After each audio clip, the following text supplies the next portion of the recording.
Bugün biz Python programlaştırma dilinde if, else, if, elif, else şart operatoruna keçəcəyik. Deməli, şart operatorunda biz başlayaq sadə şərtlərin qoyulması və onların yoxlanılması ilə. Biz məntiq tipini niyə öyrənirdik? Çünki qarşımızda müəyyən bir şərt olacaq. Bu if-else-də həmin şərtimiz düzgündürsə bir iş, əgər səhv olarsa başqa bir iş görüləcək. Məsələn, x bərabərdir. Burada məsələnin şərtini yazaq. Deməli, ixtiyari ədəd daxil edin. Əgər ədəd 20-dən kiçik olarsa salam, əks halda sağ ol sözünü çap edin. Belə bir tapşırıq olsun.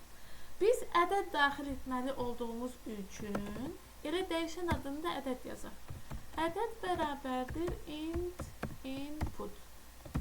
Burada sadəcə enter yazıram. Sonra if, bu bizim şərt operatorumuzdur. If-dən sonra boşluq qoyuruq. Əgər siz nə vaxtsa olimpiyada hazırlığı üçün C++ öyrənmisinizsə, orada if-də mötərizə olurdu şərtdə. Burada isə olmayacaq. Qalan hər şey oxşar qaydadadır. Yəni, oradakı mötərizəni unudun, o mənada demək istəyirəm.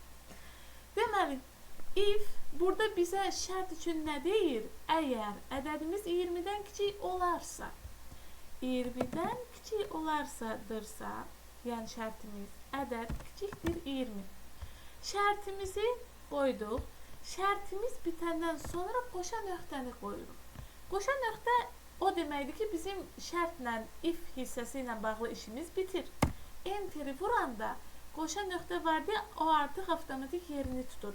Əgər bu qoşa nöqtə olmasa, enteri vuranda bizim kursorumuz bu hissəyə düşür. O da bizə lazım deyil. Bu hissə if-dən asılı olan işi bildirmək üçündür. Yəni, ona görə bu kursorumuz orta hissəyə düşür. Printdə nə etdiyirik? Salam sözünü çap etdiyirik.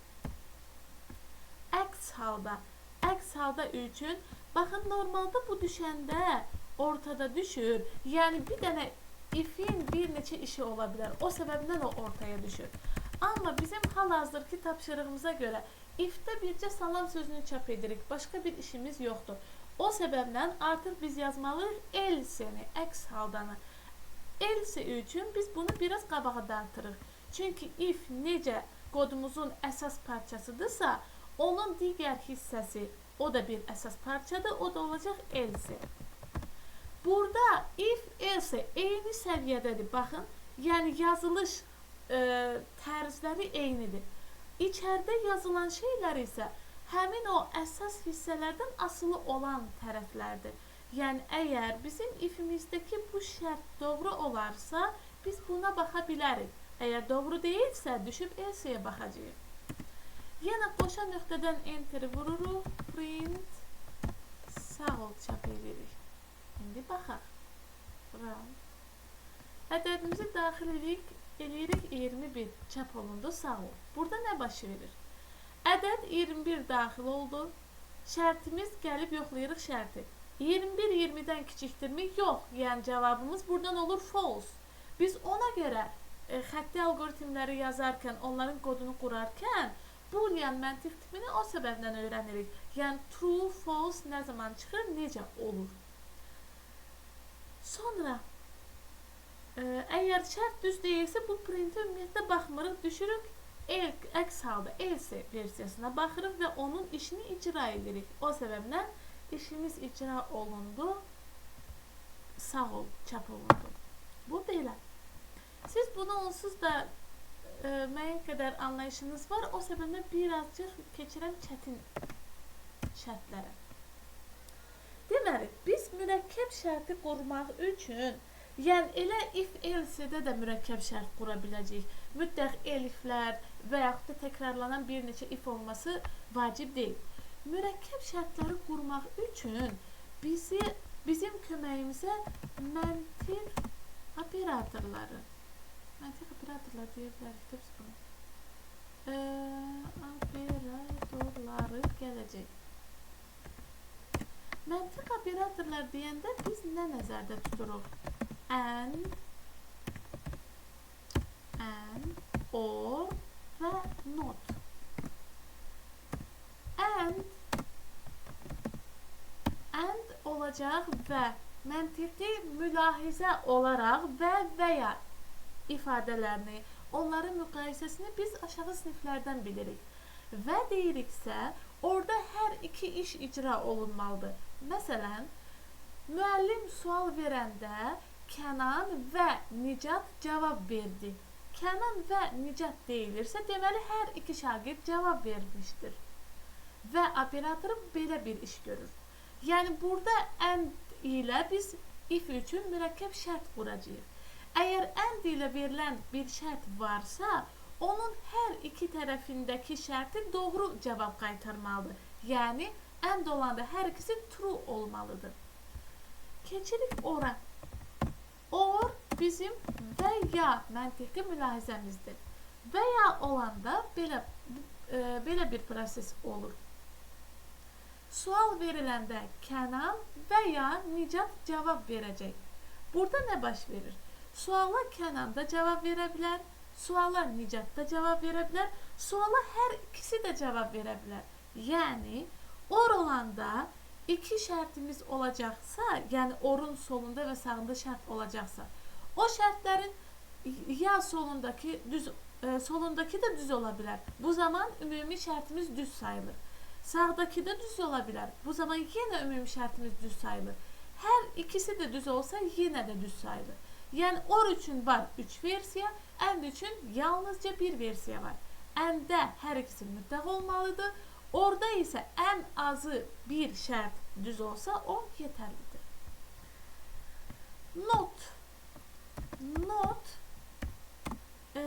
deyil mənasındadır. Yəni bu əks işi görəcək. Əks işi.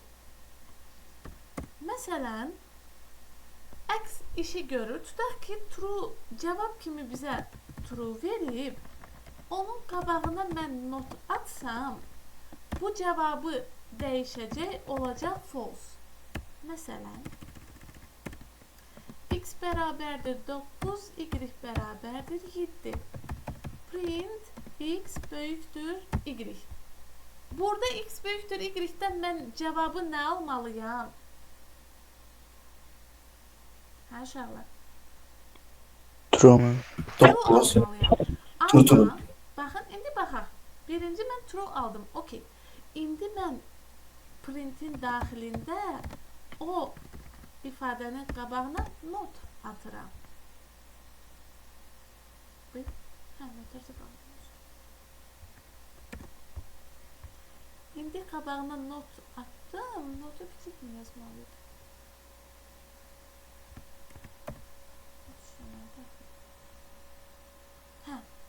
Kiçik yazmalıymışıq. Deməli, bu ifadə bizə normalda true verirdi. Amma qabağına not atdıq deyə cavabımız oldu false. Yəni, verilən cavabın əksini verəcək bizə. Not üçün belə bir ifadə də var. Yəni, notu yox əslində. Hə, o ayrı şeydir. Ona görə onu sonra göstərərəm. Deməli, indi and, or ilə müəyyən bir iş görək. Məsələn, 2 şagird adı daxil et.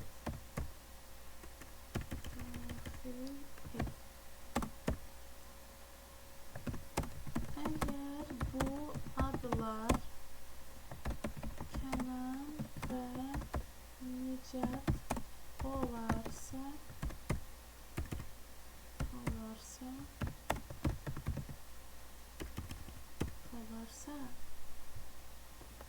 birinci grup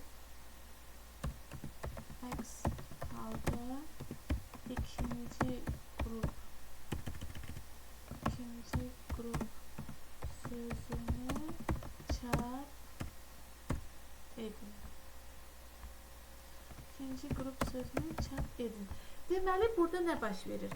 Biz ad daxil etdik. Şərtdə adın Kənana bərabər olmasını ad bərabərdir Kənan kimi göstərəcəyik. Məsələn, bunu mən özüm yazım. Sonra oxşar tapşırığı sərbəst bir tapşırıq kimi verəcəyim. Deməli, başlayırıq. Ad 1. Dəyişən adları üçün biz Python'da dəyişən adları yaradarkən necə qaydalar var idi? Kim deyər? Dəyişən adları yaradarkən necə adları yarada bilərdik Kənan? Həmin deməli boşluq olmaz arada. Dırnaq işarəsi, sonra ulduz deyəsəm, 2 nöqtə, nöqtəli vergül olmaz. Fayl adlarıyla qarışdırırsan onu. Boşluq ola bilməz və ədəd ilə başlaya bilməz. Bir dənə dırnaq məsələsini yoxlayaq, maraqlı ki. Dırnaqla zaten almayacaq çox gündür. Yox, dırnaqla almayacaq zaten, düz deyirsən. Deməli, ad 1. Ad daxil etdiyimiz üçün input ilə daxil edirik. Burada enter yazaq, zaten ad daxil edirik məsələnin şərtinə görə. Ad 2, burada da input, burada da yazaq enter. 2 adımızı daxil etdik, indi şərt qoyuruq. Ad 1 bərabərdir. Əgər biz if şərt operatorunda nəyinsə bərabərliyini yoxlayırıqsa, o zaman həmişə qoşa bərabərlik yazılır. Bu bircə ifə xas bir şeydir. Şərt yoxlanılarkən istifadə olunur. Deməli, ad 1 bərabərdir Kənan. Biz burada məsələnin şərtinə baxın. Kənan və Nicat demişik. Və dediyimiz üçün and operatorunu istifadə edirik. Ad 2 bərabərdir Nicat. Kənan və Nicat adları string olduğu üçün dırnaq daxilində yazdıq. Print. Burada biz birinci qrup cümləsini çap etməliyik. Yazırıq birinci qrup. Əks halda print digər. Baxın. Enter yazamırıq.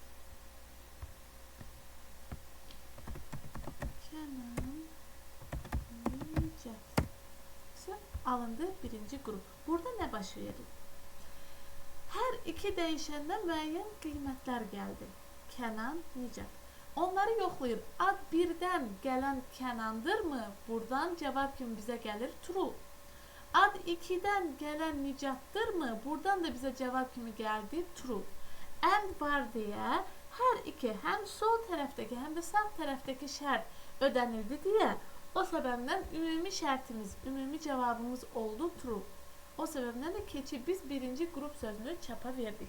İndi, məsələn, dəyişək. Birinci Nicat daxil edək, ikinci Kənan daxil edək. İndi bizə digər çıxdı. Çünki biz ad 1, birinci ad kimi Kənanı, ikinci ad kimi Nicatı daxil etmişdik. Yerlərini, düzdür, tələb olunan adlardır, amma yerlərini dəyişən kimi qəbul etmədi. Çünki dəyişən adları eyni deyil. Dəyişən adlarında dəyişiklik etməmişik. Belə. Bu növbəti tapşırıq. Burada deməli indi buna oxşar bir tapşırıq. Adınızı və şifrənizi daxil edəcəyik. Edəcəksiniz. Əgər daxil edilən ad sizin adınızdırsa və ya şifrə sizə aid şifrə şifrədirsə, belə yazmayın, və yazın çünki login prosesi baş verirsə, burada və olsa da yaxşıdır. Şifrə sizə aid şifrədirsə, onda daxil oldunuz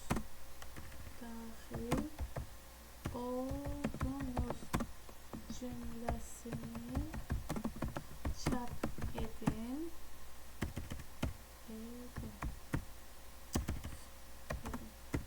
Əks halda yenidən yoxlayın cümləsini çap edin.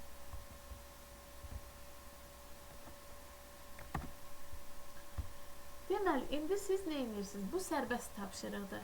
Bayaq biz 2 ad daxil etmişdik. Biz artıq ad və şifrə daxil edirik.